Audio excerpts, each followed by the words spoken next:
Bonjour, good morning, Willy Exitpoug. Merci de vous joindre à nous ce matin pour cette conférence de presse dans le cadre du Fonds des pêches du Québec. Mon nom est Guylaine Beaudoin, je serai votre modératrice aujourd'hui. Avant de vous présenter notre directeur général régional, Patrick Vincent, qui lui sera notre maître de cérémonie, voici quelques informations. La conférence de presse est enregistrée et diffusée en direct sur la page Facebook de Pêche Océan Canada.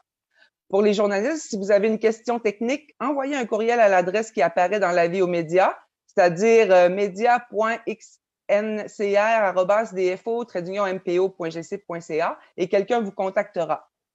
L'annonce sera suivie d'une période de questions à l'intention des médias. Vous serez alors invité à utiliser la fonction « Lever la main » au bas de votre écran. Sans plus tarder, j'inviterai le directeur général régional de Pêche et Océan Canada, Région du Québec, M. Patrick Vincent. Bonjour tout le monde. Good morning everyone. J'aimerais maintenant vous présenter les participants de l'annonce d'aujourd'hui. So I would like to introduce the participants for today's announcement. Aujourd'hui, nous sommes en présence de l'honorable Diane Leboutillier, ministre du Revenu national et députée de la circonscription de Gaspésie-les-Îles-de-la-Madeleine. Elle fera l'annonce au nom de l'honorable Bernadette Jordan, ministre des Pêches et des Océans et de la Garde côtière. Nous avons aussi l'honneur d'accueillir et d'avoir la présence de M. André Lamontagne, ministre de l'Agriculture, des Pêcheries et de l'Alimentation du Québec. J'aimerais aussi saluer les bénéficiaires des 13 projets qui feront l'objet de l'annonce aujourd'hui. Qui nous écoutent en direct sur la page Facebook de Pêche et Océan. Alors maintenant, j'aimerais donner la parole à la ministre Leboutillier. Madame Leboutillier, Madame la ministre, si vous voulez bien activer votre micro. Merci beaucoup, Patrick, pour la présentation. Puis, je tiens à saluer aussi mon collègue, le ministre, M. André Lamontagne. C'est un plaisir de se voir en virtuel. Hein. Pandémie oblige. On a été des fervents utilisateurs de Zoom. de Zoom cette année. Donc, bonjour à tous et à toutes. Je suis vraiment heureuse aujourd'hui de m'exprimer aujourd'hui au nom de ma collègue, l'honorable Bernadette Jordan, ministre des Pêches, des Océans et de la Garde côtière canadienne. Donc, en 2019, le secteur canadien du poisson et des fruits de mer a rapporté 7,4 milliards de dollars en recettes internationales. Et le poisson et les fruits de mer comptent parmi les plus importants produits alimentaires exportés par le Canada. Comme vous le savez, le Fonds des pêches du Québec est un programme de frais partagé avec le gouvernement du Québec. Les gouvernements du Canada et du Québec se sont engagés à investir 42,8 millions de dollars sur 5 ans pour soutenir des projets axés sur l'accroissement des possibilités de la valeur du poisson et des fruits de mer de haute qualité provenant de sources durables. Les projets se concentrent sur l'innovation, les nouvelles technologies et les partenariats scientifiques qui améliorent la durabilité du secteur du poisson et des fruits de mer et permettent de mieux comprendre l'influence des changements climatiques. Les investissements du Fonds des pêches du Québec positionneront le secteur des poissons et des fruits de mer au Québec en vue d'une croissance durable et à long terme. Aujourd'hui, je suis heureuse d'annoncer un investissement fédéral de près de 856 000 $ dans 13 projets de plusieurs régions du Québec qui sont axés sur l'innovation et l'adoption de nouvelles technologies. Des projets pouvant améliorer les résultats environnementaux et économiques pour la population du Québec. D'abord, à Rivière-au-Nord en Gaspésie, nous investissons plus de 62 000 $ dans le projet de l'entreprise 9234-6493 Québec Inc. Mathieu Girard pour développer et mettre à l'essai une nouvelle drague du concombre de mer. Pêcherie d'Anamé Incorporée recevra plus de 51 000 $ pour accroître l'efficacité de ses opérations de pêche à la crevette en installant un capteur éco-sondeur Troll-Eye et une caméra sous-marine. Toujours à Rivière-au-Nord, le conseil de bande Micmac de Guescapigiac recevra plus de 206 000 $ pour acheter et installer un système de contrôle Écotroll sur le chalut de pêche à la crevette de leurs 3 crevettiers. Ailleurs en Gaspésie, nous investissons près de 72 000 $ pour le regroupement des pêcheurs professionnels du sud de Gaspésie pour développer et mettre à l'essai un dispositif destiné à réduire la longue dérive de cordage entre les bouées et les casiers et ainsi diminuer la possibilité que les baleines s'empêtrent dans les engins de pêche. De plus, le regroupement a reçu plus de 17 000 $ pour fournir aux pêcheurs de homards locaux le matériel sanitaire nécessaire pour prévenir la propagation de la COVID-19 à bord de leurs bateaux.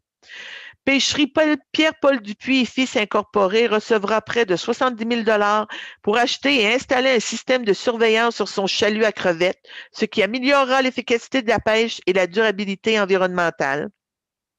Nous investissons également près de 67 000 $ pour permettre à Marinov de s'associer à l'Institut de la nutrition et des aliments fonctionnels afin d'évaluer le potentiel des algues dans la fabrication de divers aliments.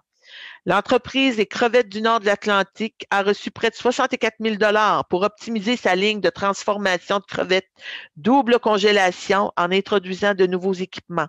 Nous avons aussi alloué 61 000 $ à l'entreprise les logiciels Smart Sailors Incorporés pour développer un outil numérique qui aidera notamment les pêcheurs à améliorer la sécurité et la maintenance de leurs bateaux. À Rimouski, le Centre de recherche sur les biotechnologies marines recevra près de 69 000 $ pour mettre au point un nouvel appât pour le homard et effectuer une analyse des coûts et des avantages entre l'appât traditionnel et le nouvel appât.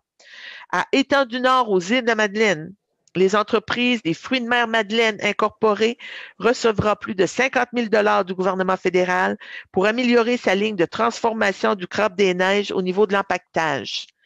À Québec, nous investissons plus de 41 000 $ dans CHGES Solutions Marines Incorporées pour leur permettre d'adapter le système de télésurveillance MarinTrack à l'industrie de la pêche. Et finalement, l'Association québécoise de l'industrie de la pêche recevra un financement fédéral de 23 000 $ pour réaliser une étude sur la modernisation des usines de transformation de poissons de fond en vue de la reprise de la pêche au sébaste. Et on sait que tout le monde attend le sébaste avec impatience. Donc, comme toujours, notre gouvernement se réjouit de travailler avec le ministre Lamontagne et tous nos collègues du Québec et du Canada qui travaillent fort chaque jour pour influencer positivement le secteur du poisson et des fruits de mer qui, comme vous le savez tous, j'ai à cœur et que bientôt, on espère, commence le début de la pêche au crabe. Merci beaucoup et bonne journée à tous. Merci beaucoup, Mme Leboutillier. Effectivement, ça s'en vient bientôt, la pêche au crabe. Les comités consultatifs ont eu lieu, ça s'enligne bien et il y a peu de glace. Alors, on devrait pouvoir déguster ce crustacé à temps pour Pâques, si tout va bien. Merci. Donc, que j'aimerais maintenant inviter le ministre Lamontagne à prendre la parole. Alors, Monsieur le ministre, si vous voulez bien activer votre micro. La parole est à vous.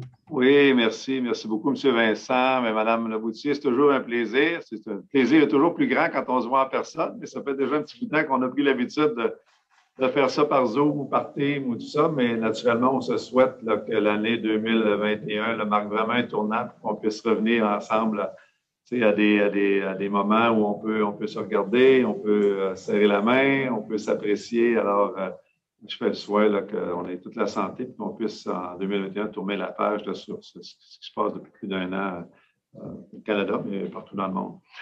Écoutez, très, très heureux de m'associer à vous aujourd'hui pour cette annonce-là qui vise les entreprises des Gaspésie, de la Gaspésie des îles de la Madeleine. On parle de 13 entreprises.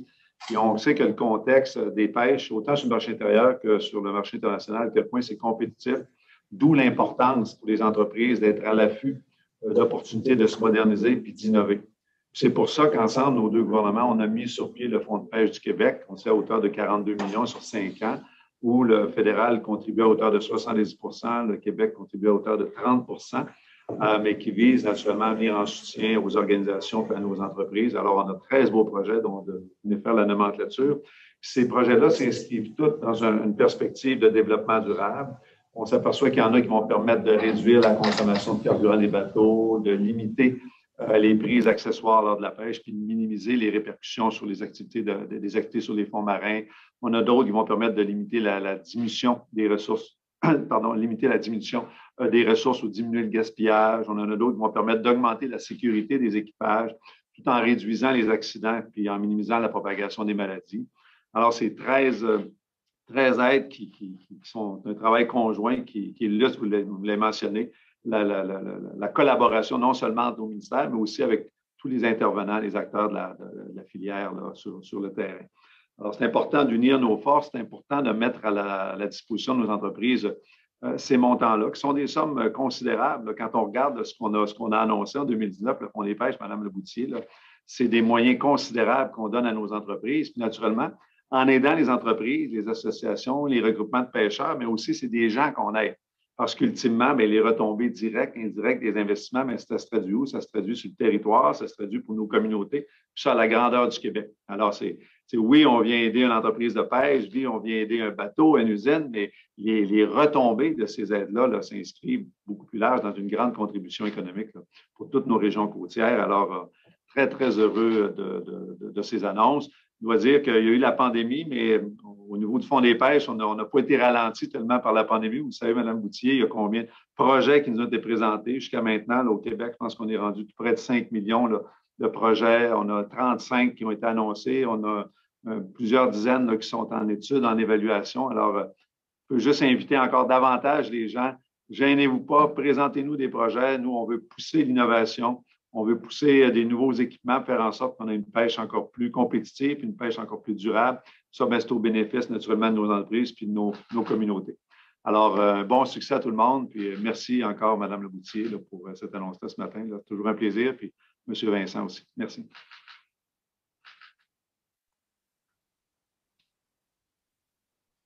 Alors, merci.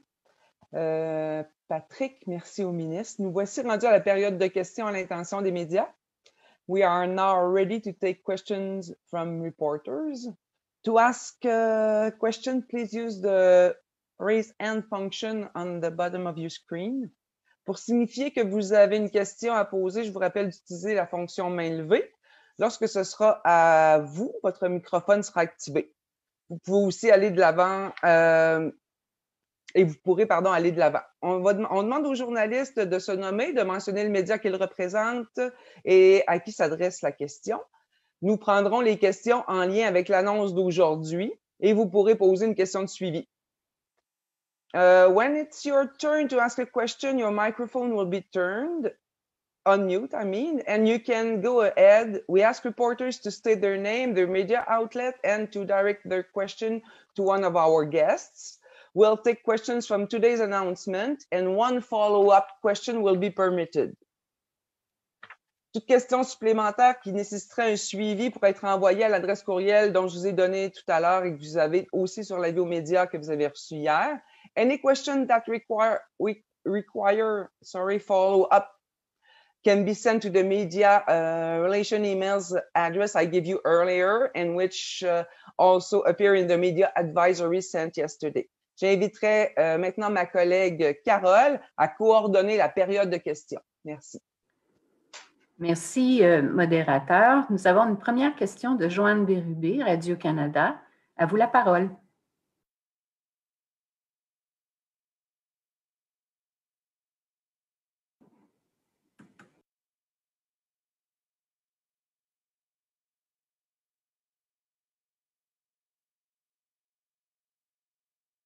Joanne Bérubé, est-ce que votre micro est… Oui, est-ce que… Voilà. Oui, bon, vous m'entendez. OK. Est-ce que, comme je vous disais, là, que personne ne m'entendait,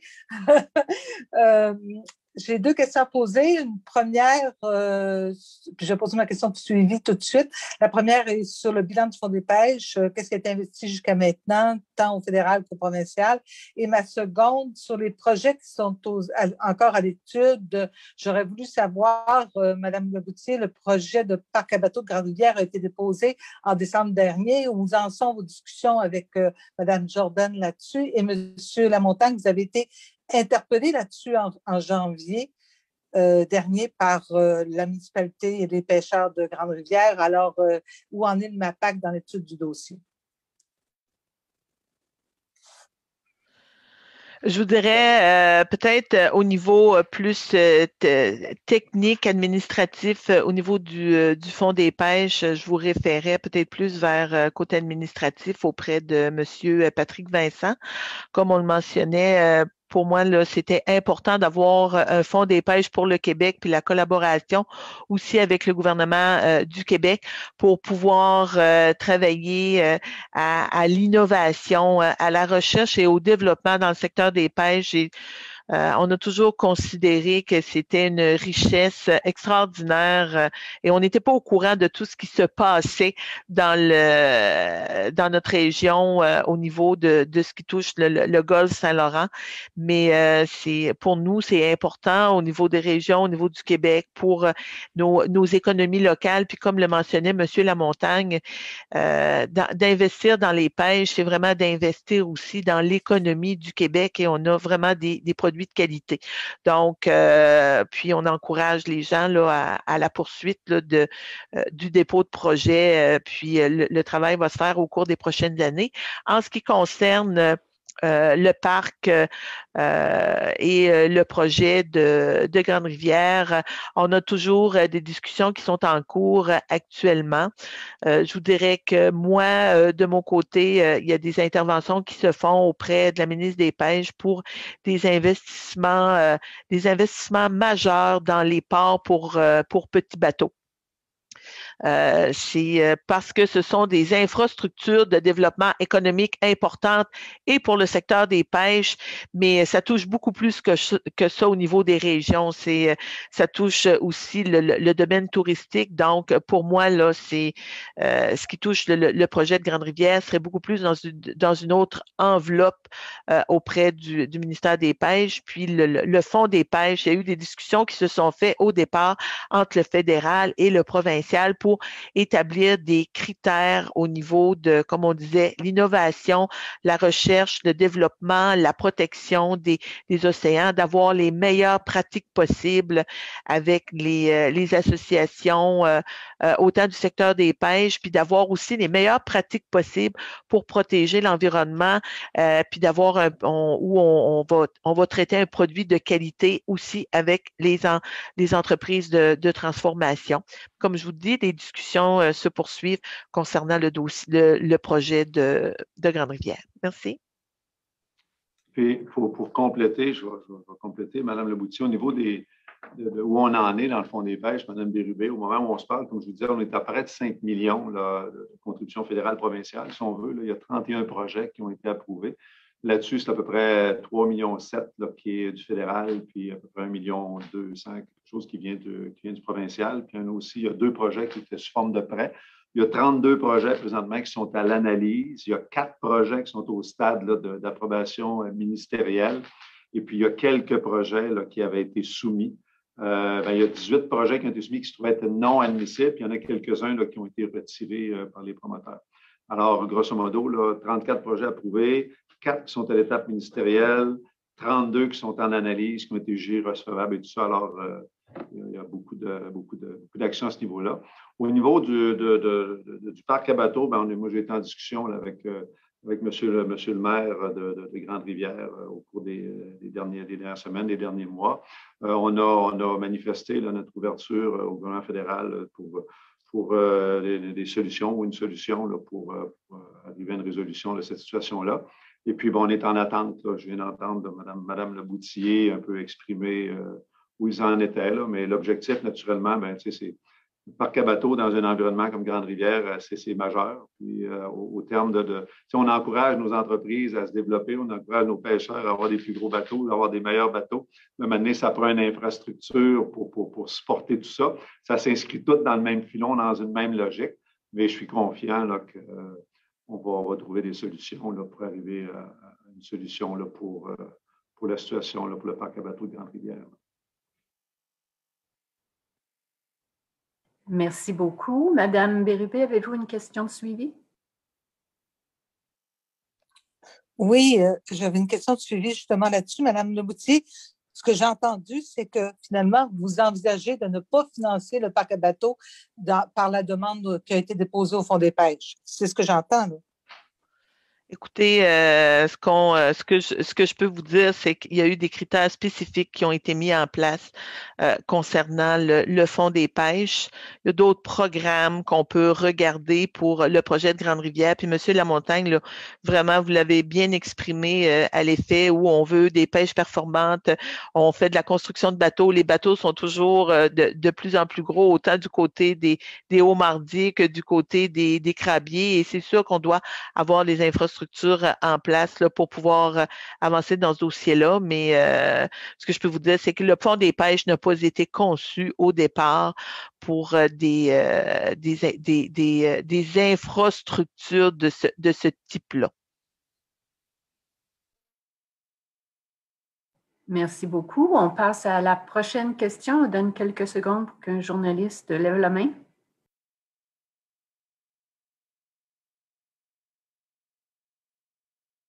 Marie-Jeanne Dubreuil, Radio-Canada, à vous la parole. Oui, bonjour, vous m'entendez bien? Est-ce que vous m'entendez bien? On vous entend. Parfait, super. Alors, bonjour à tous. Ma question porte vraiment sur l'annonce d'aujourd'hui. En fait, je vois un montant qui est remis à logiciel Smart Sailor Incorporé, qui est un logiciel quand même, on parle d'une compagnie qui est française.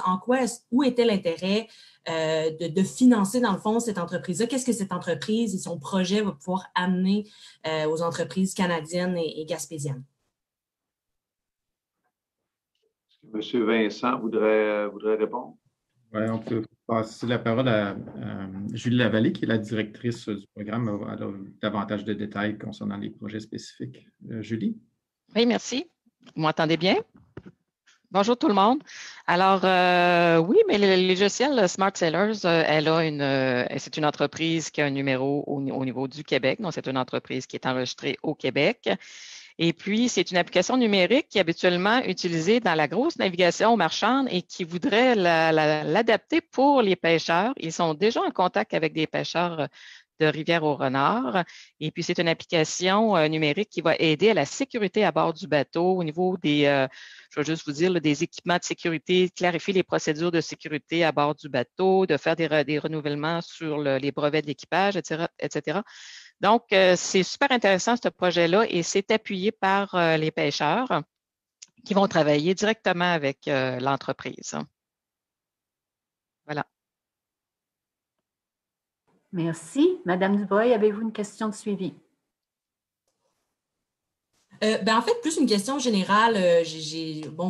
Les intervenants ont bien mentionné l'intérêt, tout ça, mais parmi les projets à surveiller particulièrement, on parle entre autres d'un nouvel appât pour le homard. Est-ce qu'on a déjà des détails sur ce projet-là de la part du Centre de recherche sur les biotechnologies marines? Alors, je peux continuer, oui. Alors, présentement, c'est en cours, hein, ce projet-là. Celui-là, c'est super intéressant parce qu'ils vont utiliser une approche microbiologique pour ces nouveaux appâts-là. Alors, c'est des micro-organismes produisant des composés attractifs du homard, donc qui attirent le homard, qui serait cultivé en laboratoire et traité puis testé sur des homards en milieu contrôlé. Donc, on va voir si ce nouvel appât-là pourrait remplacer des appâts traditionnels. Et puis, en même temps, on va voir à quel coût, si ça peut être intéressant pour les pêcheurs. Mais ce projet-là est en cours.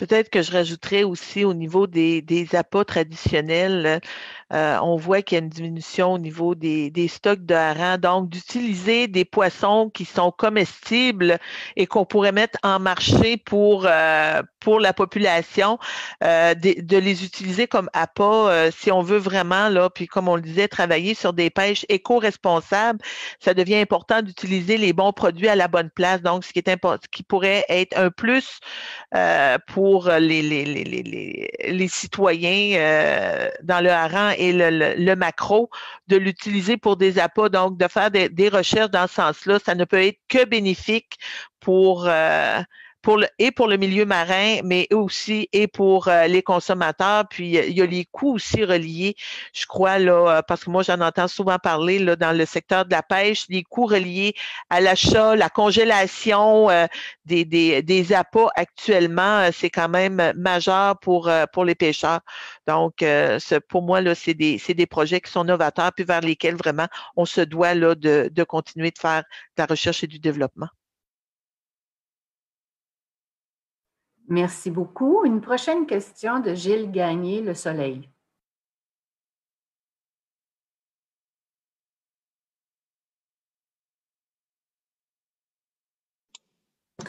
Ah, voilà. J'aimerais simplement savoir si, de la part du MAPAC ou de Pêche Océan Canada, si on tient en compte une certaine notion d'urgence par rapport au parc d'hivernement de Grande-Rivière. Les bateaux sont de plus en plus gros. Il va y avoir probablement à l'automne plus de bateaux du Nouveau-Brunswick qui vont utiliser le parc d'hivernement de Newport, ce qui va faire en sorte qu'il va y avoir un transfert de certains bateaux vers Grande-Rivière. Un parc qui est déjà très exigu. Est-ce que vous voyez, on est déjà au mois de mars, ça a l'air de rien, mais il y a certains types de pêche qui vont commencer à la fin de ce mois-ci. Septembre, octobre, il y a des pêcheurs qui vont chercher à sortir leur bateau de l'eau. Est-ce qu'on a cette considération par rapport à l'urgence? Je vous dirais, M. Gagné, c'est ça, puis on travaille avec la municipalité de Grande-Rivière, donc tous les projets sur lesquels nous sommes interpellés, puis je pense, je vais parler pour moi, mais je suis convaincue que c'est la même chose de la part de mon collègue. Ce sont des projets qui sont urgents. Puis je vous dirais, oui, pour moi, il y a Grande-Rivière, mais il y a aussi d'autres secteurs concernant l'ensemble, c'est de regarder l'ensemble des parcs d'hivernement pour les bateaux. Pour moi, là, sur l'ensemble du comté, là, ça fait partie là, des priorités. Et M. Gagné, tantôt, le sentiment d'urgence, c'est certain qu'on doit prendre acte de ça. Puis nous, j'ai bien entendu Mme Leboutillier, là, puis on est tout le temps en discussion, le ministère et Pêche Océan, puis tout est très, très cordial. Mais nous, c'est sûr que ce qu'on a soumis, c'est qu'il y aurait peut-être lieu de chercher à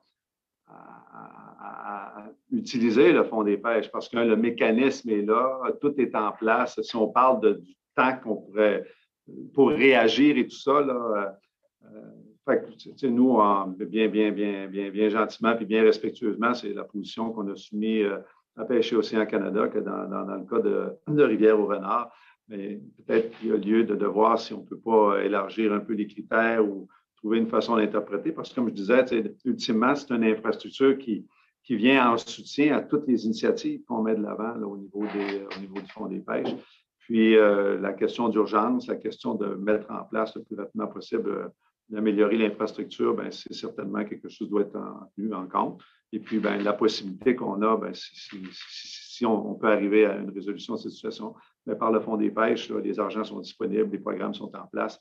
Alors, il y aurait possibilité d'intervenir quand même assez rapidement, mais encore là, bien respectueusement, là, Mme Leboutillier, des discussions là, entre le gouvernement fédéral et la municipalité, mais aussi le MAPAC. Merci beaucoup. Monsieur Gagné, avez-vous un suivi?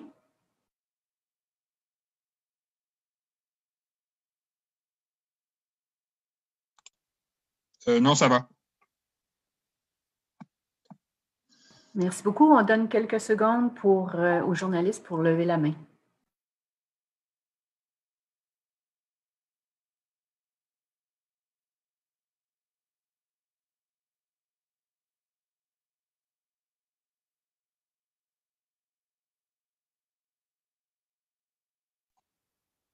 Donc, ceci conclut la période de questions des médias. À vous, modérateur. Merci. Merci, Carole. Alors, c'est ce qui conclut notre événement aujourd'hui. On behalf of our presenters, j'aimerais vous remercier encore une fois d'y avoir participé. We thank you all for attending. Merci. Thank you. Well, Alan. Bonne journée.